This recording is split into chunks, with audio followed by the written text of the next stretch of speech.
Palmeiras, presidente Leila Pereira ousa e diz que vai fazer o maior investimento da história do clube em contratações para 2025, claro, com o projeto mundial de clubes da FIFA. Só que a pergunta que fica é a seguinte: dá para acreditar nas palavras da mandatária alviverde? Quem que o Palmeiras vai trazer de fato para mudar o patamar do técnico Abel Ferreira neste atual elenco? O Palmeiras vai reformular algumas posições que necessitam de fato de reforços e também saídas de atletas que neste momento, na minha modesta opinião, já não podem mais extrair aquilo que todo torcedor espera dentro de campo em termos de desempenho? Então, vamos falar sobre esse assunto a partir de agora aqui neste vídeo. Mas, gente, a presidente do Palmeiras, que já tem uma eleição muito encaminhada para o segundo mandato agora em novembro, definitivamente quer dar um checkmate no candidato da oposição, o Savério Orlandi, que é muito competente, já foi diretor de futebol do Palmeiras e que é um cara que não está lá de paraquedas na oposição, pelo contrário, não é daquelas pessoas que vocês têm que desconfiar. Ih, quem é esse cara, tal? Tá bem assessorado, tem caras grandes ao lado dele, como o Luiz Pastore, que é um conselheiro, um empresário de muito sucesso, que também prometeu fazer essa base financeira da campanha dele, mas o fato é que a presidente tem uma larga vantagem no conselho, mas ao mesmo tempo quer evitar qualquer tipo de problema. Tem dito a torto e a rodo pra muita gente lá dentro, no clube, né? Das quais eu converso e conheço bastante gente que está no conselho e que frequenta o Palmeiras, que no ano que vem vai fazer o maior investimento da história do clube em reforços e que não vai medir esforços para trazer jogadores de alto calibre. Bacana. Promessas de campanha são sempre maravilhosas. Haja visto o que a gente acompanha todos os dias com os horários políticos dos candidatos a prefeituras das respectivas cidades onde você mora, os vereadores, etc, etc, né? Todo mundo fala, mas na hora do vamos ver, é aí que a gente separa homens dos meninos, já diria o Michael Jordan, né? Uma presidente que também, antes da eleição passada, na qual ela ganhou, também fez várias promessas e pouquíssimas delas foram cumpridas. Então, o que dessa vez se faz para acreditar que o Palmeiras vai investir pesado? É somente o tal do Mundial de Clubes do ano que vem, em 2025, que o Palmeiras quer ter um time forte para fazer uma competição digna? Nem falo em título porque, gente, é muito utópico ganhar um campeonato com 13 europeus e os 13 de alto nível.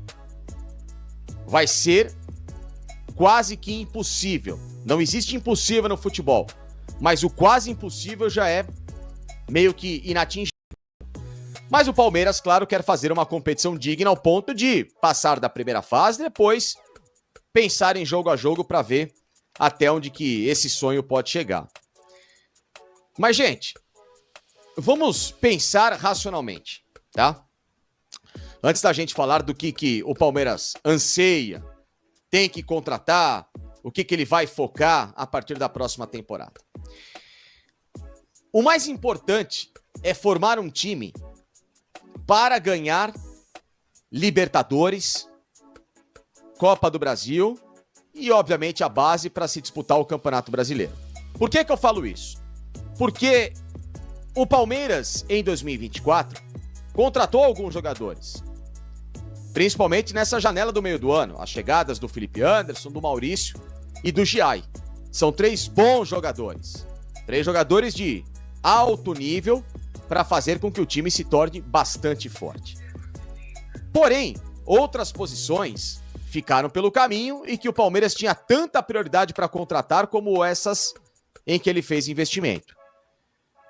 E o que deveria ter sido pensado não só nessa carência do elenco do técnico Abel Ferreira, mas em termos de ganho esportivo? De que entre 2024, tirando 2025, mas 2026, 27 e 28, além de jogar a Libertadores, vai existir Mundial de Clubes. Então esse sonho não vai ser somente a partir de 4 em 4 anos de 2025 para frente. Esse sonho vai continuar e, inclusive, em 2024 vai ter uma competição que agora foi renomeada, mas que vai ser mundial, tá?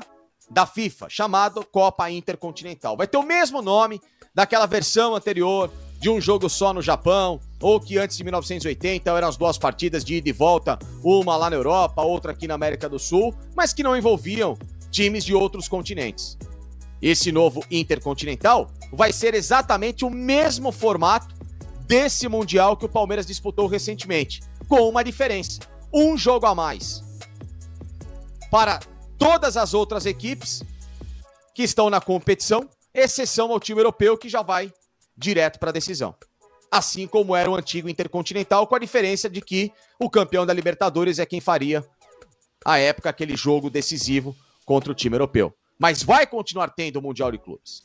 Então, para aqueles que, olha, o Palmeiras deve pensar em 2025 no Mundial, tá pensando errado ou pensou errado em 24, porque com a chance que o Palmeiras tinha, mesmo tendo o mês de agosto duro, de adversários pesados, mas que era amplamente possível que o Palmeiras pudesse vencê-los, a chance de ultrapassá-los, seguir em frente nessas competições, mas falando especificamente da Libertadores, e buscar esse sonho de novo, de jogar uma decisão de campeonato mundial, ou intercontinental, que vai ser mundial. Fique tranquilo. Aquele que ganhar em 24 esse ano vai ser campeão do mundo. O que ganhar em 26 vai ser campeão do mundo. Em 27, 28 também. Então, o pensamento deveria ter sido feito já ainda em 24. Tudo bem. Segurou-se o orçamento para pensar em 2025. Faltaram peças. Muita gente se machucou. O Abel também escalou errado. Outros jogadores não estavam num bom momento. E, por essa série de erros, o Palmeiras ainda segue somente no Campeonato Brasileiro com chance de título. Em que tem a faca e o queijo na mão, já falei isso. O Palmeiras só depende dele na matemática para ser campeão. Por quê? Se ele ficar rodada após rodada, com uma diferença de 3 pontos pelo menos para Botafogo e Fortaleza, e vencê-los nos 2 confrontos diretos que tem em São Paulo, contra Fortaleza e Botafogo, o Palmeiras termina campeão brasileiro mais uma vez. Então, depende só dele, mas poderia estar com uma flexibilidade de elenco ainda melhor. Se bem que tem peças no elenco por jogar, por entrar e por melhorar. Mas a questão que fica é, o que a presidente pensa para 2025? 200 milhões em investimentos? É isso mesmo? Dá para confiar ou não dá para confiar? Vai contratar quem? Um novo Estevão? Mas o que seria esse novo Estevão? Um centroavante? Um ponta-direita? Que eu vou explicar muito bem o que eu penso disso. Um ponta-esquerda ou meia-esquerda que está faltando? Um grande meio-campista? Então, vamos às respostas a partir de agora nesse vídeo aqui. Enfim. Lógico que quando eu faço as lives, todo mundo, né, pede jogadores dos mais renomados possíveis para que o Palmeiras contrate, e vendo, obviamente, a movimentação de mercado dos principais rivais nesse momento, né? Flamengo, Botafogo e até o Corinthians, que contratou o Memphis Depay. Só que para aqueles que esperam grandes astros mundiais, estrelas, por hora, o pensamento do Palmeiras não mudou em relação a isso.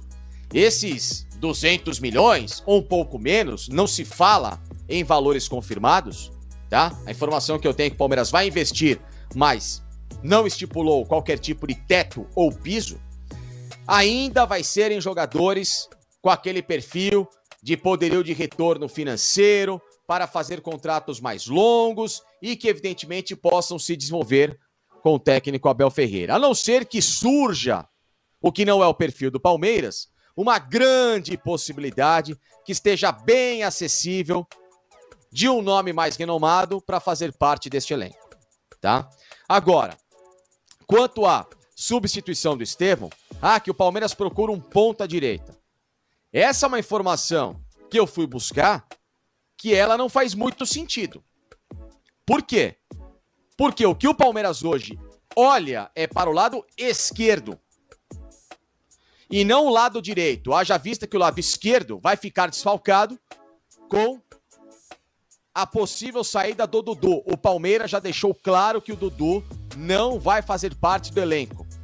Tem gatilhos para renovação de contrato, o Palmeiras não quer dar a chance desses gatilhos, o próprio Abel Ferreira não enxerga o Dudu já com o mesmo potencial. Eu penso completamente diferente e penso, inclusive, com os argumentos que eu tenho dado na live, que é o seguinte: tudo bem, quer liberar o Dudu, tá velho, ganha muito, vai trazer quem do mesmo nível do Dudu? E o Dudu com 50% do que ele pode no Palmeiras é muito melhor do que hoje qualquer opção que tem ali para aquele setor. Rony, o Rômulo, que infelizmente não tem ganhado as oportunidades, então por hora não dá para colocar num patamar de Dudu, mas tem que ser um cara mais testado. E em especial, evidentemente, esse tal de Lázaro, que o Palmeiras quer fazer o investimento de estender o vínculo dele até o meio da próxima temporada por empréstimo, pagando mais 500 mil euros, um absurdo, e ainda pensando numa contratação futura de um jogador limitado, fraco de bola, sem nenhuma característica para chamar a atenção do que o Palmeiras precisa naquele setor. Um cara que decida jogos com dribles, com passes e principalmente com gols.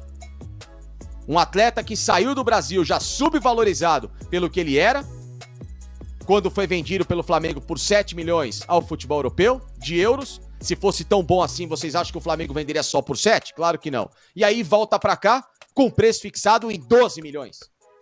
Que o Palmeiras já pagou um pelo empréstimo no total de 13. É brincadeira, né? Então, se for com essa mentalidade, se preocupem. Mas o que o Palmeiras precisa é de um cara pela esquerda. Porque quando se fala que vai buscar um substituto pro Estevão pela direita, o Palmeiras já contratou 2 jogadores nessa janela para atuar por ali. O Maurício e o Felipe Anderson. E 2 que, obviamente, podem não ter o mesmo nível do Estevão, mas jogam ali e não deixariam a desejar. Então o que o Palmeiras precisa atacar é o outro lado da história. É o lado esquerdo. Sem contar ainda mais uma opção para, quem sabe, ser um segundo atacante / meio ofensivo. Aquele chamado ponta de lança, que fica entre a finalização de um falso 9 ou então a armação das jogadas. É mais uma posição para se somar ao Maurício, ao Felipe Anderson, a quem sabe o Rômulo, alternativa ao Veiga e poder jogar lá na frente. Que essa sim é a posição mais carente que o Palmeiras precisa contratar, que é um centroavante. Porque a ideia do Palmeiras, repito, ainda é permanecer com Rony e Flaco Lopes, o que é uma aberração. Um artilheiro de base de Campeonato Paulista, dos números dele nessa temporada, pouquíssimo decisivo para jogo grande, muito pelo contrário, um cara que some em momentos em que o Palmeiras precisou ter feito gols maiores. Ah, mas ele fez gol no Clássico com o São Paulo. Ah, mas ele fez gol contra o Botafogo. Que gol contra o Botafogo? O gol do 2-2 e o gol do 1-0 que ele perdeu. Mas é um atacante que não tem perfil, não tem essa cancha, não tem a tarimba para jogar no Palmeiras. Então precisa de um 9 de responsabilidade.